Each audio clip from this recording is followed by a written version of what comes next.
I'm Jim Breiters, and this is Out of the Rough. Jason Dufner won the Zurich Classic of New Orleans on Sunday. It was his first PGA Tour win in 164 starts. You've heard his name a bunch of times this year. He's been a 36-hole leader on tour quite a bit, including the Masters. But Sunday, in a playoff, he beat Ernie Els, got his first win. What Dufner is most known for is his steely, icy demeanor. And by steely, I mean he finally won after years on tour and went like this. I expect him to play even better after this, now that he got the taste of winning. I expect him to make the U.S. Ryder Cup team, where I think that demeanor will help him tremendously. In every playoff, there must be a loser. On Sunday, it was Ernie Els. The Big Easy is having a big, tough year.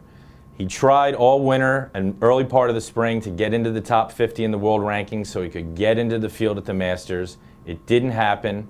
He's posted now 3 top 5 finishes on tour, but hasn't been able to win. The reason is simple. It's his putting. He ranks 84th on the PGA Tour in putts inside 5 feet. He missed one on the first playoff hole Sunday that could have beat Dufner, and if you don't make putts inside 5 feet, you're not going to win. Also on Sunday, the LPGA Tour had a great battle between Stacy Lewis and Lexi Thompson.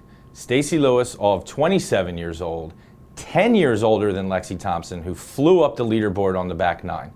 Lewis ended up winning. It was her second LPGA Tour win. She won the Kraft Nabisco last year, beat Yanni Tseng in the final round to do it. The LPGA Tour desperately needs to get a little more mainstream.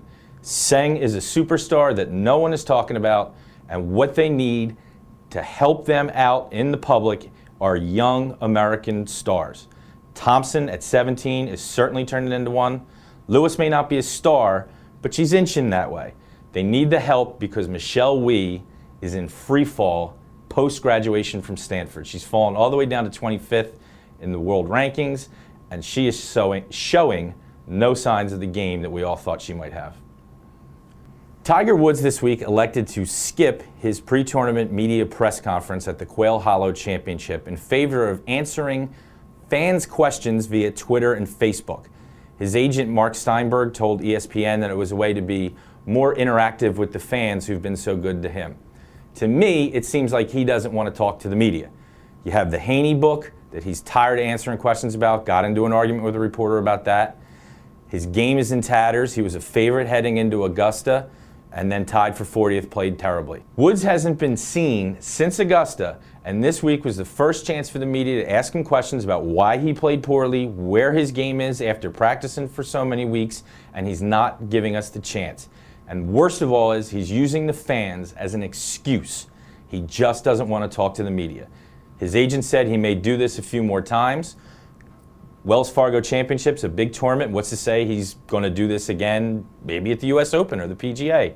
And to Tiger and Mark Steinberg, his agent, if you want to be more interactive with your fans via social media, go on Twitter and go on Facebook.